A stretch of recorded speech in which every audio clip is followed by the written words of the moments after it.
ನಿರಂತರ ಸುದ್ದಿ. ಉಡುಪಿ ಜಿಲ್ಲೆ ಬೆಚ್ಚಿ ಬಿದ್ದಂತಹ ಘಟನೆ ನಡೆದು ವರ್ಷ ಪೂರ್ತಿಯಾಗಿದೆ. ಉಡುಪಿ ಸಮೀಪದ ನೇಜಾರುವಿನ ಸಂತೆಕಟ್ಟೆ ತೃಪ್ತಿ ಲೇಔಟ್ನಲ್ಲಿ ಒಂದೇ ಮನೆಯಲ್ಲಿ 4 ಹತ್ಯೆಯಾಗಿತ್ತು. ತಾಯಿ ಮತ್ತು 3 ಮಕ್ಕಳ ಹತ್ಯೆಯಾಗಿತ್ತು. ವೃದ್ಧೆಯೊಬ್ಬರನ್ನು ಮಾರಣಾಂತಿಕವಾಗಿ ಇರಿದು ಗಾಯಗೊಳಿಸಲಾಗಿತ್ತು. ಈ ಪ್ರಕರಣದ ಆರೋಪಿಯನ್ನು ಉಡುಪಿ ಪೊಲೀಸರು ಅತ್ಯಂತ ಶೀಘ್ರದಲ್ಲಿ, ಅಂದರೆ ಕೇವಲ 2 ದಿನದಲ್ಲಿ ಬೆಳಗಾವಿಯ ಖಾನಾಪುರದಲ್ಲಿ ಬಂಧಿಸಿದ್ದರು. ಈ ಪ್ರಕರಣದ ತನಿಖೆ ನಡೆಸಿದಂತಹ ಮಲ್ಪೆ ಇನ್ಸ್ಪೆಕ್ಟರ್ ಅವರು ನಿಗದಿತ ಅವಧಿಯ ಒಳಗೆ ಸುಮಾರು 6 ಸಂಪುಟಗಳನ್ನು ಒಳಗೊಂಡಂತಹ 3,000 ಚಿಲ್ಲರೆ ಪುಟಗಳ ದೋಷಾರೋಪಣಾ ಪಟ್ಟಿಯನ್ನು ನ್ಯಾಯಾಲಯಕ್ಕೆ ಸಲ್ಲಿಸಿದರು. ಈ ಘಟನೆಯಲ್ಲಿ ಹತ್ಯೆಗೀಡಾದಂತಹ ಏರ್ ಇಂಡಿಯಾ ಎಕ್ಸ್ಪ್ರೆಸ್ ವಿಮಾನ ಸಂಸ್ಥೆಯಲ್ಲಿ ಗಗನಸಖಿಯಾಗಿದ್ದಂಥ ಐನಾಜ್, ಆಕೆಯ ಸಹೋದರಿ ಅಫ್ನಾಜ್, ಆಕೆಯ ಸಹೋದರ ಆಸೀಮ್, ಆಕೆಯ ತಾಯಿ ಹಸೀನಾ ಮಣ್ಣಿನಡಿ ಸೇರಿಕೊಂಡಿದ್ದಾರೆ. ಆಕೆಯ ಅಜ್ಜಿ ಆಜಿರ ಗಂಭೀರವಾಗಿ ಗಾಯಗೊಂಡು ಇದೀಗ ಚೇತರಿಸಿಕೊಂಡಿದ್ದಾರೆ. ಈ ಬರ್ಬರ ಹತ್ಯೆ ನಡೆಸಿದಂಥ ಆರೋಪಿ ಪ್ರವೀಣ್ ಚೌಗುಲೆ ಮೂಲತಃ ಮಹಾರಾಷ್ಟ್ರದ ಪೂನಾ ಮೂಲದವನು. ಪೊಲೀಸ್ ಇಲಾಖೆಯಲ್ಲಿ ಕರ್ತವ್ಯ ನಿರ್ವಹಿಸಿದ್ದವನು, ಪೊಲೀಸ್ ಇಲಾಖೆಯಲ್ಲಿ ಟ್ರೈನಿಂಗ್ ಆಗಿದ್ದವನು. ಆ ಉದ್ಯೋಗವನ್ನು ತೊರೆದು ಏರ್ ಇಂಡಿಯಾ ಎಕ್ಸ್ಪ್ರೆಸ್ನಲ್ಲಿ ಕ್ಯಾಬಿನ್ ಕ್ರೂ ಆಗಿದ್ದ. ಮಂಗಳೂರಿನ ಪದವಿನಂಗಡಿ ಬಳಿ ತನ್ನ ಪತ್ನಿ ಮತ್ತು ಮಗುವಿನೊಂದಿಗೆ ವಾಸ. ಈತನಿಗೆ ಪರಿಚಯ ಆದವಳೆ ಐನಾಜ್. ಈಕೆ ಸುಮಾರು 9 ತಿಂಗಳ ಹಿಂದೆ, ಅಂದರೆ 1 ವರ್ಷದ ಹಿಂದಿನ ಕತೆ, ಏರ್ ಇಂಡಿಯಾ ಎಕ್ಸ್ಪ್ರೆಸ್ಗೆ ಗಗನಸಖಿಯಾಗಿ ಸೇರಿದಾಗ ಹಿರಿಯ ಸಹೋದ್ಯೋಗಿಯಾಗಿದ್ದಂತಹ ಪ್ರವೀಣ್ ಚೌಗುಲೆಯೊಂದಿಗೆ ಸ್ನೇಹ ಸಂಬಂಧ ಇತ್ತು. ಪ್ರವೀಣ್ ಚೌಗುಲೆ ಆಕೆಗೆ ಹಲವು ಸಹಾಯ ಮಾಡಿದರು. ಮಂಗಳೂರಿನ ಬಿಜೈನಲ್ಲಿ ಬಾಡಿಗೆ ಮನೆಯೊಂದನ್ನು ಕೊಡಿಸಿದ್ದ. ತಾನು ಕಾರು ಪರ್ಚೇಸ್ ಮಾಡಿದ ಸಂದರ್ಭದಲ್ಲಿ ತನ್ನಲ್ಲಿದ್ದ 2 ವೀಲರ್ ಅನ್ನು ಆಕೆಯ ಓಡಾಟಕ್ಕೆ ಕೊಡಿಸಿದ. ಆಕೆಯೊಂದಿಗೆ ಆಕೆಯ ಸಹೋದರಿಯು ಅದೇ ರೂಮ್ನಲ್ಲಿ ಇದ್ದರು. ಈ ರೀತಿಯಾಗಿ ಒಳ್ಳೆಯ ಮಿತ್ರತ್ವ ಇತ್ತು. ಆ ಮಿತ್ರತ್ವವನ್ನೇ ತಪ್ಪಾಗಿ ಗ್ರಹಿಸಿಕೊಂಡಂಥ ಪ್ರವೀಣ್ ಚೌಗುಲೆ ಆಕೆಯನ್ನು ಏಕಮುಖವಾಗಿ ಪ್ರೀತಿಸತೊಡಗಿದ್ದರು. ಪ್ರವೀಣ್ ಚೌಗುಲೆಗೆ ಮದುವೆಯಾಗಿದೆ. ಆಕೆಯು ಮುಸ್ಲಿಂ ಧರ್ಮಕ್ಕೆ ಸೇರಿದವಳು. ಆಕೆಯನ್ನು ಹಿಂದೂವಾಗಿ ಮತಾಂತರಗೊಳಿಸಿ ಆಕೆ ಮದುವೆಯಾಗಿದ್ದ. ಒಂದು ಮಗು ಇತ್ತು. ಪದವಿನಂಗಡಿಯಲ್ಲಿ ಬಾಡಿಗೆ ಮನೆಯಲ್ಲಿ ಇದ್ದ. ಪ್ರವೀಣ್ ಚೌಗುಲೆ ಹಿನ್ನೆಲೆ ಗೊತ್ತಾದ ನಂತರ ಐನಾಜ್ ಆತನನ್ನು ದೂರ ಮಾಡಿಕೊಂಡಿದ್ಲು. ಅದು ಆತನಿಗೆ ಇರಿಸುಮಿರುಸು ಉಂಟಾಗಿತ್ತು. ಆತನ ಮೊಬೈಲ್ ನಂಬರನ್ನು ಬ್ಲಾಕ್ ಮಾಡಿದ್ಲು. ಇದರಿಂದ ರೋಷಗೊಂಡಂಥ ಪ್ರವೀಣ್ ಚೌಗುಲೆ ಆಕೆ ಕೊಲೆ ಮಾಡಬೇಕು ಎನ್ನುವ ಉದ್ದೇಶದಿಂದ ನವೆಂಬರ್ 12 ಆದಿತ್ಯವಾರದಂದು 2023 ಮಂಗಳೂರಿನಿಂದ ತನ್ನ ಕಾರಿನಲ್ಲಿ ಹೊರಟು ಹೆಜಮಾಡಿ ಟೋಲ್ ಬಳಿ ಕಾರನ್ನು ನಿಲ್ಲಿಸಿ ಅಲ್ಲಿಂದ ಬಸ್ಸು ಮೂಲಕ ಸಂತೆಕಟ್ಟೆಗೆ ಹೋಗಿ, ಸಂತೆಕಟ್ಟೆಯಿಂದ ರಿಕ್ಷಾ ಮೂಲಕ ನೇಜಾರಿನ ತೃಪ್ತಿ ಲೇಔಟಿಗೆ ಹೋಗಿ ಅಲ್ಲಿ ಮನೆಯೊಳಗೆ ಪ್ರವೇಶಿಸಿ 4 ಹತ್ಯೆಗೈದು ವೃದ್ಧೆಯನ್ನು ಗಾಯಗೊಳಿಸಿ ಅದೇ ದಾರಿಯಾಗಿ ಮತ್ತೊಂದು ಬೈಕಿನಲ್ಲಿ ಸಂತೆಕಟ್ಟೆಗೆ ಬಂದು ಅಲ್ಲಿಂದ ರಿಕ್ಷಾದಲ್ಲಿ ಕಿನ್ನಿಮುಲ್ಕಿಗೆ ಬಂದು ಅಲ್ಲಿಂದ ಮತ್ತೊಂದು ಬೈಕಿನಲ್ಲಿ ಉದ್ಯಾವರಕ್ಕೆ ಬಂದು ಉದ್ಯಾವರದಿಂದ ಹೆಜಮಾಡಿ ಟೋಲ್ಗೇಟ್ ಹತ್ರ ಬಂದು ತನ್ನ ಕಾರನ್ನು ತಗೊಂಡು ಬಪ್ಪನಾಡು ದೇವಸ್ಥಾನದ ಬಳಿ ರಕ್ತಸಿಕ್ತವಾದಂಥ ಬಟ್ಟೆಗಳನ್ನು ಸುಟ್ಟು ಹಾಕಿ ಅಲ್ಲಿಂದ ಮಂಗಳೂರಿಗೆ ಬಂದು AJ ಆಸ್ಪತ್ರೆಯಲ್ಲಿ ತನ್ನ ಕೈಗೆ ಆದ ಗಾಯಕ್ಕೆ ಚಿಕಿತ್ಸೆ ಪಡೆದು ಮನೆಗೆ ಹೋಗಿ ಪತ್ನಿ ಮಗನಿಗೆ ಮಾಹಿತಿ ನೀಡಿ ಹತ್ಯೆಗೆ ಉಪಯೋಗಿಸಿದ ಚೂರಿಯನ್ನು ಮನೆಯಲ್ಲೇ ಬಿಟ್ಟು ಅಲ್ಲಿಂದ ನೇರವಾಗಿ ಬೆಳಗಾವಿಯ ಖಾನಾಪುರದಲ್ಲಿದ್ದ ತನ್ನ ಸ್ನೇಹಿತನ ಮನೆಗೆ ಹೋಗಿದ್ದ. ಘಟನೆ ನಡೆದು ಕೇವಲ 15 ನಿಮಿಷದಲ್ಲಿ ಪೊಲೀಸರಿಗೆ ಮಾಹಿತಿ ದೊರಕಿತ್ತು. ಯಾಕಂತ ಹೇಳಿದರೆ ಆ ಮನೆಯ ಪಕ್ಕದ ಮನೆಯ ಯುವತಿ ಹಂತಕನನ್ನು ನೋಡಿದ್ದಳು. ಆಕೆಗೂ ಆತ ಚೂರಿ ತೋರಿಸಿ ಬೆದರಿಸಿದ್ದ. ಆದ್ದರಿಂದ ಪೊಲೀಸರಿಗೆ ಮಾಹಿತಿ ಸಿಕ್ಕಿದ್ದು. ಪೊಲೀಸರು ಆರೋಪಿಯ ಬೆನ್ನು ಹಿಡಿದಿದ್ದರು. ಆರೋಪಿ ಯಾರೆಂತ ಹೇಳಿ ಪೊಲೀಸರಿಗೆ ತಕ್ಷಣಕ್ಕೆ ಗೊತ್ತಾಗಿತ್ತು. ಆದ್ದರಿಂದ ಪ್ರವೀಣ್ ಚೌಗಲೆಯ ಮೊಬೈಲ್ ನಂಬರನ್ನು ಪಡೆದುಕೊಂಡು ಅದನ್ನು ಟ್ರ್ಯಾಕ್ ಮಾಡುವಂಥ ಯತ್ನವನ್ನು ಮಾಡಿದ್ದು. ಮತ್ತು ಪ್ರವೀಣ್ ಚೌಗಲೆ ಯಾರಿಗೆ ಫೋನ್ ಮಾಡಿದ್ದ ಎನ್ನುವುದನ್ನು ಗಮನದಲ್ಲಿರಿಸಿಕೊಂಡು ಕೇವಲ 2 ದಿನಗಳ ಕಾರ್ಯಾಚರಣೆಯಲ್ಲಿ Brahmavara inspector P M Diwakar ಅವರು ಬೆಳಗಾವಿಯ ಖಾನಾಪುರದಲ್ಲಿ ಆರೋಪಿಯನ್ನು ಬಂಧಿಸಿದ್ದರು. ಸ್ಥಳೀಯ ಪೊಲೀಸರು ಅವರಿಗೆ ಸಹಕಾರ ನೀಡಿದ್ದರು. ಈ ಪ್ರಕರಣದ ತನಿಖೆಯನ್ನು ಮಲ್ಪೆ ಇನ್ಸ್ಪೆಕ್ಟರ್ ಅವರು ಮಾಡಿದರು. 5 ಮಂದಿ ಪ್ರತ್ಯಕ್ಷದರ್ಶಿಗಳ ಐಡೆಂಟಿಫಿಕೇಷನ್ ಪೆರೇಡ್ ಮಾಡಿಸಲಾಗಿತ್ತು. ಆರೋಪಿಯನ್ನು ನ್ಯಾಯಾಂಗ ಬಂಧನಕ್ಕೆ ಒಪ್ಪಿಸಲಾಗಿತ್ತು. ಈ ಘಟನೆ ನಡೆದಾಗ SP ಆಗಿದ್ದವರು ಅರುಣ್ ಅವರು. ಅವರೇ ಈಗಲೂ ಅಲ್ಲಿನ SP. ಅದೇ ಇನ್ಸ್ಪೆಕ್ಟರು ಈಗಲೂ ಮಲ್ಪೆಯಲ್ಲಿ ಚಾರ್ಜಲ್ಲಿದ್ದಾರೆ. ಆ ಸಂದರ್ಭದಲ್ಲಿ ಯಾವ್ಯಾವ ಅಧಿಕಾರಿಗಳು ಕರ್ತವ್ಯದಲ್ಲಿದ್ದರೋ 1 ವರ್ಷ ಕಳೆದ ಮೇಲೂ ಅದೇ ಅಧಿಕಾರಿಗಳು ಕರ್ತವ್ಯದಲ್ಲಿದ್ದಾರೆ. ಆದ್ದರಿಂದ ಅವರಿಗೆಲ್ಲರಿಗೂ ಈ ಪ್ರಕರಣದ ಬಗ್ಗೆ ವಿಶೇಷ ಕುತೂಹಲ ಇದೆ, ಆಸ್ಥೆ ಇದೆ. ಈ ಪ್ರಕರಣದಲ್ಲಿ ಆರೋಪಿಗೆ ಶಿಕ್ಷೆ ಆಗಲೇಬೇಕು ಎನ್ನುವಂತಹ ಒಂದು ತುಮುಲ ಇದೆ. ಅತ್ಯಂತ ಬರ್ಬರ ರೀತಿಯಲ್ಲಿ ನಡೆದಂತಹ ಪ್ರಕರಣದಲ್ಲಿ ಆರೋಪಿ ಯಾವುದೇ ಕಾರಣದಿಂದ ಕಾನೂನಿನ ಕಣ್ಣಿನಲ್ಲಿ ನುಸುಳಿ ಹೋಗಬಾರದು ಎನ್ನುವುದಕ್ಕಾಗಿ ಅವರು ಎಲ್ಲ ರೀತಿಯ ಕೋಟೆಯನ್ನು ಕಟ್ಟಿಕೊಂಡಿದ್ದರು. ಆರೋಪಿಗೆ ಹಿರಿಯಡ್ಕದ ಸಬ್ ಜೈಲಿನಲ್ಲಿ ಬೆದರಿಕೆ ಇದೆ ಅಂತ ಕಾರಣ ಒಡ್ಡಿ ಆತನನ್ನು ಬೆಂಗಳೂರಿನ ಪರಪ್ಪನ ಅಗ್ರಹಾರ ಜೈಲಿಗೆ ಹಾಕಲಾಗಿತ್ತು. ಈ ಸಂದರ್ಭದಲ್ಲಿ ಆತನಿಗೆ ಅನಾರೋಗ್ಯ ಕಾಡಿದಾಗ ಜೈಲಿನ ಆಸ್ಪತ್ರೆಯಲ್ಲಿ ಮತ್ತು ವಿಕ್ಟೋರಿಯಾ ಆಸ್ಪತ್ರೆಯಲ್ಲಿ ಚಿಕಿತ್ಸೆ ಕೊಡಿಸಲಾಗಿತ್ತು. ಈ ಪ್ರಕರಣದ ತನಿಖೆ ಶೀಘ್ರವಾಗಿ ನಡಿಬೇಕು, ವಿಚಾರಣೆ ಶೀಘ್ರವಾಗಿ ನಡಿಬೇಕು ಅಂತ ಹೇಳಿ ರಾಜ್ಯ ಸರ್ಕಾರ ಈ ಪ್ರಕರಣಕ್ಕೂ ವಿಶೇಷ ಸಹಾಯಕ ಸರ್ಕಾರಿ ಅಭಿಯೋಜಕರನ್ನು ನೇಮಕ ಮಾಡಿದೆ. ಶಿವಪ್ರಸಾದ್ ಆಳ್ವ ಅವರು ಈ ಪ್ರಕರಣದ ವಿಶೇಷ ಸರ್ಕಾರಿ ಅಭಿಯೋಜಕರು. ಈ ಮಧ್ಯೆ ಆರೋಪಿ ಪರವಾಗಿ ಮಂಗಳೂರಿನ ವಕೀಲ ವಕೀಲ್ ರಾಜೇಶ್ ಅವರು ವಕಾಲತ್ತು ಹಾಕಿದ್ದರು. ಅವರು ಈ ಪ್ರಕರಣವನ್ನು ಉಡುಪಿ ನ್ಯಾಯಾಲಯದಿಂದ ಬೆಂಗಳೂರಿನ ನ್ಯಾಯಾಲಯಕ್ಕೆ ವರ್ಗಾವಣೆ ಮಾಡಬೇಕು ಅಂತ ಕೋರಿ ಹೈಕೋರ್ಟಿಗೆ ಒಂದು ರಿಟ್ ಪಿಟಿಷನ್ ಸಲ್ಲಿಸಿದರು. ಅವರು ಕೊಟ್ಟ ಕಾರಣ ಏನು ಅಂತ ಹೇಳಿದರೆ, ಆರೋಪಿಗೆ ಉಡುಪಿ ನ್ಯಾಯಾಲಯದಲ್ಲಿ ವಿಚಾರಣೆಯನ್ನು ಎದುರಿಸಲು ಜೀವ ಭಯ ಇದೆ. ಆರೋಪಿಗೆ ಜೀವ ಭಯ ಇದೆ ಎನ್ನುವಂತಹ ಕಾರಣ ಒಡ್ಡಿ ಸಬ್ ಜೈಲಿನ ಅಧಿಕಾರಿಗಳು ಆತನನ್ನು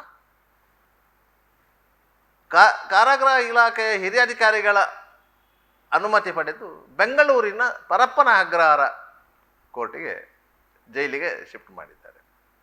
ಆದ್ದರಿಂದ ಅವನಿಗೆ ಜೀವ ಭಯ ಇದೆ ಎನ್ನುವುದನ್ನು ಜೈಲಿನ ಅಧಿಕಾರಿಗಳೇ ಒಪ್ಪಿಕೊಂಡಿದ್ದಾರೆ. ಆದ್ದರಿಂದ ಆ ಪ್ರಕರಣದ ವಿಚಾರಣೆಯನ್ನು ಉಡುಪಿಯಿಂದ ಹೊರಗೆ ಅಂದರೆ ಬೆಂಗಳೂರಿನಲ್ಲಿ ನಡೆಸಬೇಕು ಎನ್ನುವುದು ಅವರ ಕೋರಿಕೆ ಆಗಿತ್ತು. ಅದಕ್ಕೆ ರಾಜ್ಯ ಸರ್ಕಾರದ ಪರವಾಗಿ SPP ಅವರು ಒಬ್ಜೆಕ್ಷನ್ ಹಾಕಿದ್ದಾರೆ.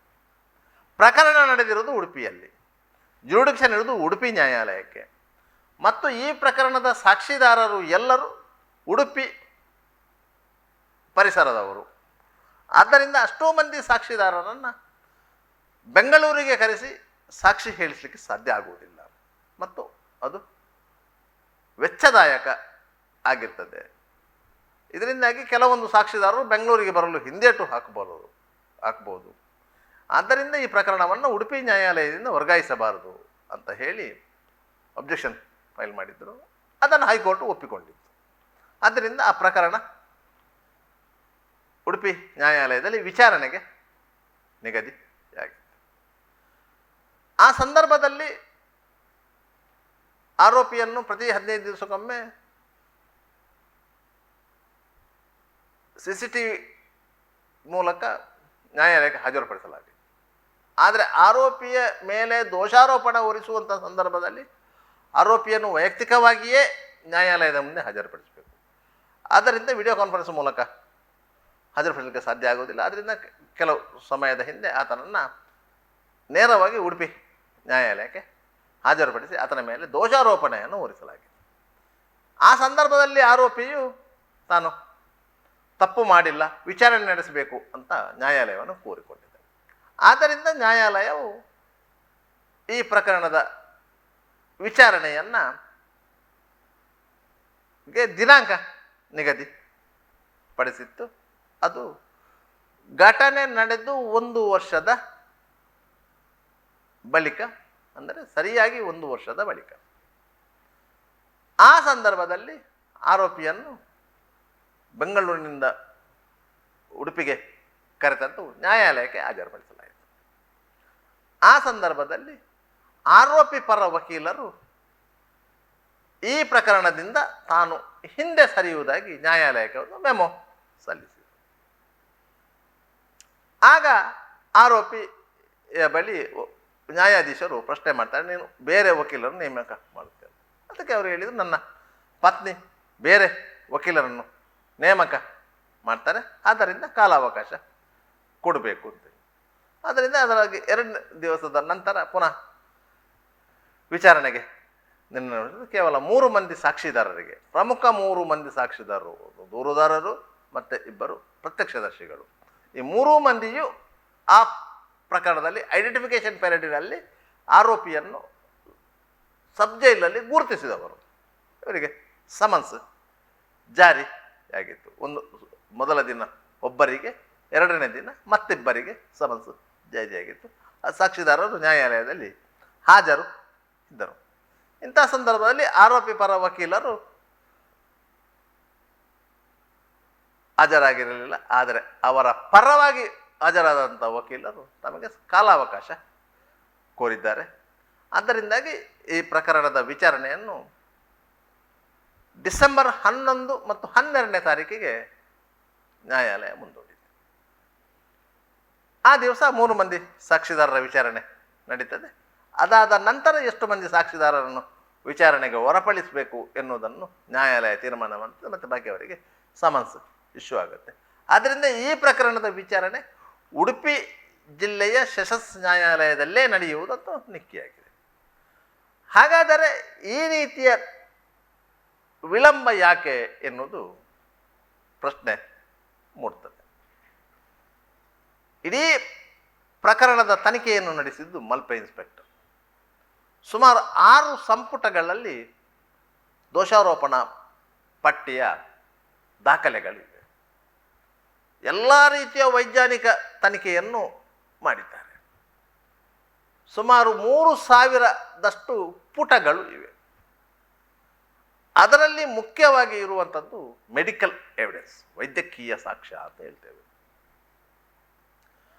ಆರೋಪಿಯ ಮನೆಯಿಂದ ಪೊಲೀಸರು ವಶಪಡಿಸಿಕೊಂಡಂತಹ ಚೂರಿಯಿಂದಲೇ 4 ಮಂದಿಯನ್ನು ಹತ್ಯೆ ಮಾಡಲಾಗಿದೆ, ಮತ್ತೊಬ್ಬರನ್ನು ಗಾಯಗೊಳಿಸಲಾಗಿದೆ ಎನ್ನುವುದನ್ನು ಚಾರ್ಜ್ ಶೀಟಲ್ಲಿ ಹೇಳಲಾಗಿದೆ. ಅದಕ್ಕೆ ಸಂಬಂಧಪಟ್ಟ ವೈದ್ಯಾಧಿಕಾರಿಗಳ ವರದಿಗಳಿವೆ. ಆದ್ದರಿಂದ ವೈದ್ಯರು ಕೊಟ್ಟಂಥ ವರದಿಗಳನ್ನು ಆಮೂಲಾಗ್ರವಾಗಿ ಅಧ್ಯಯನ ಮಾಡಿ ವೈದ್ಯರನ್ನು ಪಾಟಿ ಸವಲಿಗೆ ಗುರಿಪಡಿಸಬೇಕಾಗಿದೆ. ಅಷ್ಟು ಮಾಡಬೇಕಾದ್ರೆ ಇತರ ಸಾಕ್ಷಿಗಳ ಹಿನ್ನೆಲೆಯನ್ನು ಪರಿಶೀಲನೆ ಮಾಡಬೇಕು. ಕೇವಲ ಅದು 1 ವರ್ಷದ ಒಳಗೆ, ಅಂದರೆ ವಕೀಲರಿಗೆ ಆರೋಪ ಪಟ್ಟಿಯ ಪ್ರತಿ ಸಿಕ್ಕಿರುವುದು ಸುಮಾರು ಘಟನೆ ನಡೆದು 5 ತಿಂಗಳ ನಂತರ.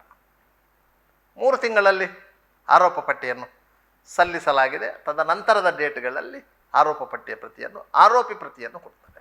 ಆ ಪ್ರತಿ ವಕೀಲರಿಗೆ ಸಿಗುತ್ತೆ. ಅಷ್ಟೂ ಪುಟಗಳ ಆರೋಪ ಪಟ್ಟಿಯನ್ನು ಪರಿಶೀಲನೆ ಮಾಡಿ ತನಿಖಾಧಿಕಾರಿಗಳು ಎಲ್ಲೆಲ್ಲಿ ತನಿಖೆಯಲ್ಲಿ ಎಡವಿದ್ದಾರೆ ಎನ್ನುವುದನ್ನು ಗುರುತು ಮಾಡಿಕೊಂಡು ಯಾವ್ಯಾವ ಸಾಕ್ಷಿಗಳು ಇದರಲ್ಲಿ ಕ್ರಿಯೇಟೆಡ್ ಎನ್ನುವುದನ್ನು ಅಧ್ಯಯನ ಮಾಡಿ ವಕೀಲರು ಆರೋಪಿಯನ್ನು ಬಿಡುಗಡೆಗೊಳಿಸುವಂಥ ಪ್ರಯತ್ನಕ್ಕೆ ಕೈ ಹಾಕಬೇಕಾಗತ್ತೆ. ಸರ್ಕಾರಿ ವಕೀಲರಿಗೆ ಆದರೆ ಆ ಸಮಸ್ಯೆ ಇಲ್ಲ. ಪೊಲೀಸರು ಏನು ಮಾಡಿದ್ದಾರೆ ಅದನ್ನು ನ್ಯಾಯಾಲಯದ ಮುಂದೆ ಮಂಡಿಸಿದರೆ ಆಯಿತು. ಸಾಕ್ಷಿದಾರರನ್ನು ಚೀಫ್ ಎಕ್ಸಾಮಿನ್ ಮಾಡಿದರೆ ಆಯಿತು.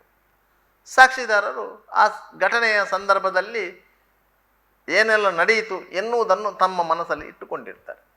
ಯಾಕಂತ ಹೇಳಿದರೆ ಅವರು ಸ್ಥಳೀಯರೇ ಆಗಿದ್ದರು ಮತ್ತು ಆ ಘಟನೆಯಲ್ಲಿ ಒಂದಲ್ಲ ಒಂದು ಸಂದರ್ಭದಲ್ಲಿ ಅವರು ಭಾಗಿಯಾಗಿದ್ದರು.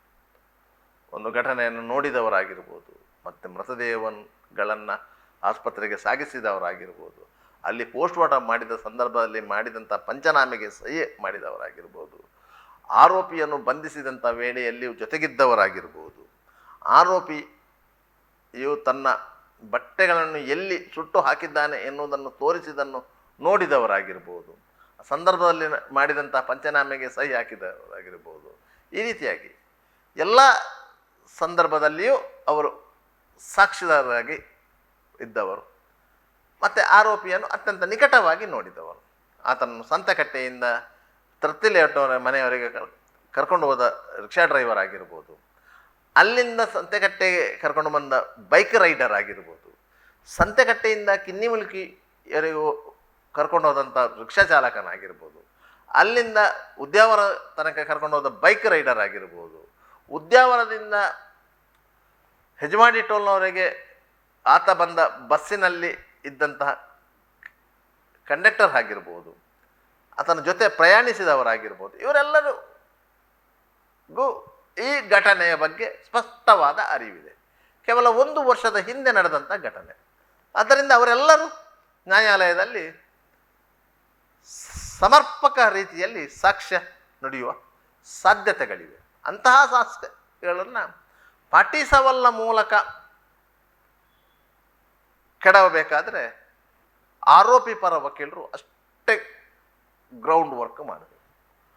ಆ ಇಡೀ ಆರೋಪ ಪಟ್ಟಿಯನ್ನು ಕೂಲಂಕಷವಾಗಿ 2 ಬಾರಿ ಅಧ್ಯಯನ ಮಾಡಬೇಕು.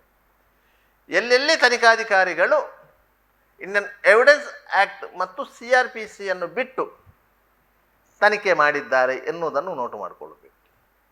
ಯಾಕಂತ ಹೇಳಿದರೆ ಈ ಪ್ರಕರಣದಲ್ಲಿ ಮುಖ್ಯ ಸಾಕ್ಷಿದಾರರಾಗಿ ನಿಲ್ಲುವುದೇ ವೈದ್ಯಕೀಯ ಸಾಕ್ಷ್ಯಗಳು ಮತ್ತು ತನಿಖಾಧಿಕಾರಿ. ಆದ್ದರಿಂದ ವೈದ್ಯರು ಮತ್ತು ತನಿಖಾಧಿಕಾರಿಯನ್ನು ಪಾಟಿಸವಲಿಗೆ ಗುರಿಪಡಿಸಬೇಕಾದರೆ ವಕೀಲರು ಸಾಕಷ್ಟು ಹೋಮ್ವರ್ಕ್ ಮಾಡಬೇಕು. ಅದೇ ಕಾರಣಕ್ಕಾಗಿ ವಕೀಲರು ಈ ಪ್ರಕರಣದಿಂದ ಹಿಂದೆ ಸರಿದಿದ್ದಾರೆ ಎನ್ನುವಂಥ ಭಾವನೆ ಇದೆ. ಆದರೂ ಜೈಲಲ್ಲಿ ಕುಳಿತಿರುವಂಥ ಆರೋಪಿಗೆ ಬೇರೆ ಬೇರೆ ಕೈದಿಗಳ ಸಂಪರ್ಕಗಳು ಹೊಂದಿರ್ತವೆ. ಆಗ ಬೇರೆ ಬೇರೆ ವಕೀಲರುಗಳ ಮಾಹಿತಿಗಳು ಲಭ್ಯ ಆಗುತ್ತೆ. ಆದ್ದರಿಂದ ಆತ ತನ್ನ ಪತ್ನಿ ನೇಮಕ ಮಾಡಿರುವಂಥ ವಕೀಲರ ಬಗ್ಗೆ ಅಸಮಾಧಾನ ಹೊಂದಿರ್ಬೋದು. ಯಾಕಂತ ಹೇಳಿದರೆ ಹೈಕೋರ್ಟಿನಲ್ಲಿ ಹಾಕಿದಂಥ ರಿಟ್ ಪಿಟಿಷನ್ ಎಲವಾಗಿಲ್ಲ, ಅದು ರಿಜೆಕ್ಟ್ ಆಯಿತು. ಉಡುಪಿಯಿಂದ ಬೇರೆ ಕಡೆಗೆ ಪ್ರಕರಣದ ವಿಚಾರಣೆಯನ್ನು ಶಿಫ್ಟ್ ಮಾಡುವಂಥ ಪ್ರಯತ್ನಗಳು ಕೈಗೂಡಲಿಲ್ಲ. ಅದರಿಂದ ವಕೀಲರ ಬಗ್ಗೆ ಅಸಮಾಧಾನ ಹೊಂದಿ ಆತ ವಕೀಲರನ್ನು ಬದಲಾಯಿಸುವ ನಿರ್ಧಾರಕ್ಕೆ ಬಂದು ಬೆಂಗಳೂರಿನ ವಕೀಲ ಶ್ರೀಧರ್ ಅವರನ್ನು ನೇಮಕ ಮಾಡಿದ್ದಾನೆ ಅಂತ ಕಾಣ್ತದೆ. ಒಟ್ಟಾರೆಯಾಗಿ ಈ ಪ್ರಕರಣದ ವಿಚಾರಣೆ ಮತ್ತಷ್ಟು ದಿನ ಮುಂದೆ ಹೋಗ್ತದೆ. ಇನ್ನು ಮುಂದಿನ ದಿನಾಂಕದಲ್ಲೂ ಸಹ ಬೆಂಗಳೂರಿನಿಂದ ಬಂದಂಥ ವಕೀಲರು ನನಗೆ ಕೇಸ್ ಫೈಲನ್ನು ಸ್ಟಡಿ ಮಾಡಲಿಕ್ಕೆ ಸಾಧ್ಯ ಆಗಲಿಲ್ಲ. ಯಾಕಂದರೆ ಅದು ಬೃಹತ್ ಗ್ರಂಥದ ಥರ ಇದೆ, ಅಷ್ಟು ಪುಟಗಳಿವೆ, ಪ್ರತಿಯೊಂದನ್ನು ಕೂಲಂಕಷವಾಗಿ ಪರಿಶೀಲನೆ ಮಾಡಬೇಕು. ಆದ್ದರಿಂದ ಪುನಃ ಕಾಲಾವಕಾಶ ಕೊಡಬೇಕು. ಅಲ್ಲಿಯವರೆಗೆ ಆರೋಪಿಯ ನ್ಯಾಯಾಂಗ ಬಂಧನ ಅವಧಿಯನ್ನು ವಿಸ್ತರಿಸಬಹುದು. ಯಾಕಂದರೆ ನಾವು ಬೇಲ್ ಅಪ್ಲಿಕೇಶನ್ ಹಾಕೋದಿಲ್ಲ. ಯಾಕಂದರೆ ಬೇಲ್ ಅಪ್ಲಿಕೇಶನ್ ಹಾಕಿ ಪ್ರಯತ್ನ ಪಟ್ಟು ಬೇಲ್ ಅಪ್ಲಿಕೇಶನ್ ರಿಜೆಕ್ಟ್ ಆಗಿದೆ, ಹೈಕೋರ್ಟಲ್ಲೂ ರಿಜೆಕ್ಟ್ ಆಗಿದೆ. ಅದರಿಂದಾಗಿ ಅದನಿಗೆ ಬೇಲ್ ಕೊಡಿಸುವಂತಹ ಪ್ರಯತ್ನವನ್ನು ವಕೀಲರು ಮಾಡೋದಿಲ್ಲ. ನಾವು ಟ್ರಯಲ್ ಮುಗಿಸಿಯೇ ಆರೋಪಿಯ ಪರವಾಗಿ ವಾದ ಮಾಡ್ತೇವೆ. ಅದೇ ರೀತಿ ಸರ್ಕಾರಿ ವಕೀಲರು ಸಹ ಅದು ವಿಶೇಷ ಸರ್ಕಾರಿ ಅಭಿಯೋಜಕರಾಗಿರುವುದರಿಂದ ಅವರು ಈ ಪ್ರಕರಣದ ಬಗ್ಗೆ ಅತ್ಯಂತ ಧೈರ್ಯವಾಗಿ ವಾದ ಮಾಡಲಿದ್ದಾರೆ. ಯಾಕಂದರೆ ತನಿಖಾಧಿಕಾರಿ ಮಲ್ಪೆ ಇನ್ಸ್ಪೆಕ್ಟರ್ ಅವರು ಭಾರಿ ಮುತುವರ್ಜಿಯಿಂದ ಈ ಪ್ರಕರಣದ ತನಿಖೆ ಮಾಡಿದ್ದಾರೆ. ಹಿರಿಯ ಅಧಿಕಾರಿಗಳಾದಂಥ ಎಸ್ ಪಿ ಅರುಣ್ ಇರ್ಬೋದು, ಎಡಿಷನಲ್ ಎಸ್ ಪಿ, DOSP ಇವರೆಲ್ಲರೂ ಕಾಲಕ್ಕೆ ಸರಿಯಾದ ಸೂಚನೆಗಳನ್ನು ಕೊಟ್ಟಿದ್ದಾರೆ. ಆ ಸೂಚನೆಗಳನ್ನು ಮತ್ತು ಸರ್ಕಾರಿ ಅಭಿಯೋಜಕರ ಸಲಹೆಗಳನ್ನು ಎಲ್ಲವನ್ನೂ ಪಡೆದುಕೊಂಡು ಯಾವುದೇ ರೀತಿಯಲ್ಲಿ ಲೋಪವಾಗದಂತೆ ಈ ಪ್ರಕರಣದ ತನಿಖೆ ನಡೆದಿದೆ. ಯಾಕಂತ ಹೇಳಿದರೆ ಇಂಡಿಯನ್ ಎವಿಡೆನ್ಸ್ ಆ್ಯಕ್ಟ್ನ ಪ್ರಕಾರ ತನಿಖೆ ನಡೀಬೇಕು, ಇಲ್ಲದ್ರೆ CRPC ಪ್ರಕಾರ ತನಿಖೆ ನಡೀಬೇಕು, IPC ಪ್ರಕಾರ ಕೇಸು ದಾಖಲಾಗಬೇಕು. ಅದರಿಂದಾಗಿ ಅದರ ಅಡಿಯಲ್ಲೇ ತನಿಖೆ ನಡೆದಿರೋದ್ರಿಂದ ಎಲ್ಲ ರೀತಿಯ ಸಾಕ್ಷ್ಯಗಳನ್ನು ಸಂಗ್ರಹಿಸಲಾಗಿರೋದ್ರಿಂದ ಮತ್ತು ಎಲ್ಲ ಸಾಕ್ಷಿದಾರರು ಸ್ಥಳೀಯರೇ ಆಗಿರುವುದರಿಂದ ಮತ್ತು ಆ ಘಟನೆಯ ಬಗ್ಗೆ ಸ್ಪಷ್ಟವಾದ ಮಾಹಿತಿಗಳು ಅವರ ಹತ್ರ ಇನ್ನೂ ನೆನಪಲ್ಲಿ ಉಳಿದಿರೋದ್ರಿಂದ, ಯಾಕಂದರೆ ನೆನಪಿಂದ ಮರೆಯುವಂಥ ಘಟನೆ ಅದಾಗಿರಲಿಲ್ಲ. ಆದ್ದರಿಂದ ಅವರೆಲ್ಲರೂ ನ್ಯಾಯಾಲಯದಲ್ಲಿ ಸಾಕ್ಷ್ಯ ಹೇಳುವಂಥ ಎಲ್ಲ ಸಾಧ್ಯತೆಗಳು. ಆದರೆ ಅದಕ್ಕಾಗಿ ಆ ಅಪರಾಧಿಯನ್ನು ಕಾನೂನಿನ ಕುಣಿಕೆಯಿಂದ ತಪ್ಪಿಸುವಂಥ ಯತ್ನದಲ್ಲಿ ಒಂದು ವಕೀಲರು ವಿಚಾರಣೆಯಿಂದ ಹಿಂದೆ ಸರಿದಿದ್ದಾರೆ, ಇನ್ನೊಂದು ವಕೀಲರ ಎಂಟ್ರಿ ಆಗಿದೆ. ಅಂತೂ ಇಂತೂ ಇದಕ್ಕೆ ಗ್ರಹಣ ಬಡಿದಿದೆ ಎನ್ನುವುದಂತೂ ಸ್ಪಷ್ಟ. ನಿರಂತರ ಸುದ್ದಿ